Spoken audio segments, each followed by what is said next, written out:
आज की short analysis में हम डिस्कस करेंगे क्राइसिल स्टॉक के ऊपर। दोस्तों ये स्टॉक फरवरी 2024 से करेक्शन के अंदर चल रहा है। मोटा मोटी देखो तो दोस्तों इसने 5 महीने करेक्शन में बिता दिए और करेक्शन में भी दोस्तों इसने दोनों तरह का करेक्शन किया है। इसने प्राइस वाइज करेक्शन भी दिया है और टाइम वाइज करेक्शन भी दिया है। मोस्टली इसने प्राइस वाइज करेक्ट किया है जहाँ पर स्टॉक बहुत ही डाउन साइड आया, और टाइम वाइज करेक्शन के अंदर दोस्तों स्टॉक ने एंड में साइडवेज आकर एक स्ट्रॉन्ग बेस बनाया, कंसोलिडेशन किया और अल्टीमेटली उसको ब्रेकआउट किया है। और फिलहाल ये स्टॉक को देखो तो दोस्तों मल्टीपल पॉजिटिव फैक्टर्स एक साथ ब्रेकआउट हुए। ये स्टॉक के अंदर दोस्तों एक बहुत बड़ी डाउनवर्ड स्लोपिंग पैरेलल चैनल थी जो एक स्ट्रॉन्ग रेजिस्टेंस का काम कर रही थी। अल्टीमेटली स्टॉक ने उसको ब्रेकआउट किया है। यहाँ पर करेक्शन कंप्लीट के कंफर्मेशन मिले, पॉजिटिव क्लियर डाइवर्शन मिली और एक बहुत बड़ी रिवर्सल चार्ट पैटर्न मिली है, जिसके तहत ये स्टॉक अपसाइड में 12 से 14% रिटर्न देने के लिए रेडी है। लेकिन दोस्तों इसमें कोई भी मेरी बाय सेल होल्ड रिकमेंडेशन नहीं है, ये प्योरली एजुकेशन पर्पस से आप लोगों से शेयर कर रहा हूँ। फ्रेंड्स आप लोग देख सकते हो कि ये वो टॉप एरिया था जहाँ से करेक्शन का आगाज़ हुआ था और यहाँ से कुछ ऐसी डाउनवर्ड स्लोपिंग पैरेलल चैनल बनी थी। और जब तक स्टॉक ये डाउनवर्ड स्लोपिंग पैरेलल चैनल में बना रहा, इसके अंदर back to back lower lows hit होते गए। दोस्तों अगर आप देखो तो पहला लोअर लोज यहाँ हीट हुआ, सेकेंड लोअर लोज यहाँ पर हीट हुआ, थर्ड लोअर लोज यहाँ हीट हुआ, फोर्थ यहाँ पर हिट हुआ।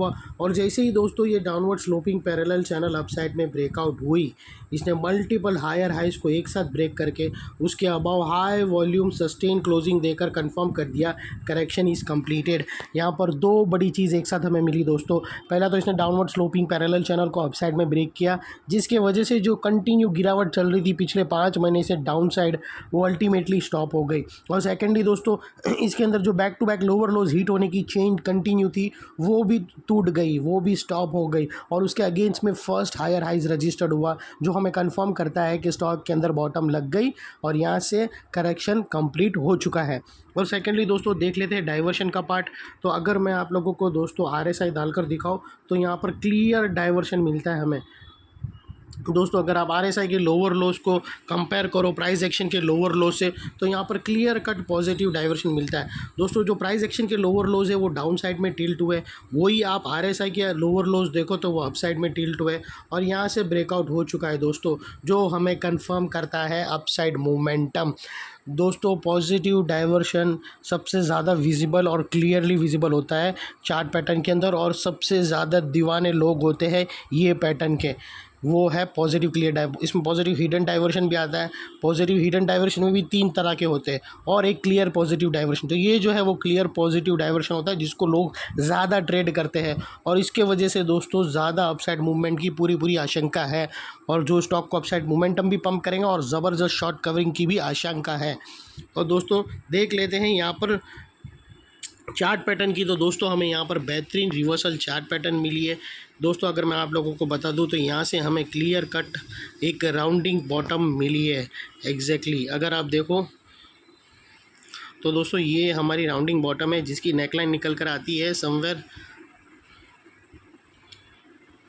जिसकी नेकलाइन निकल के आती है 4470। और दोस्तों अगर आप लोगों को बता दूं तो ये जो राउंडिंग बॉटम का जो इनसाइड रेंज है दोस्तों ये तकरीबन 14% की रेंज है, जो यहाँ से ब्रेकआउट होने के बाद अनदर 14% अपसाइड हम एक्सपेक्ट कर सकते हैं। और वो लिहाज से अगर आप स्टॉक का अभी नेक्स्ट टारगेट पकड़ के देखो तो 5050 का आता है दोस्तों, जो तकरीबन दोस्तों 14% के आसपास आता है। और दोस्तों उसका सेकंड टारगेट आएगा 5270 के आसपास। और दोस्तों ये टारगेट रीच होने से पहले स्टॉक में कुछ बीच में रेजिस्टेंस भी है, कुछ सेलिंग भी बैठी है जिसको हम ब्लू में कर देते हैं।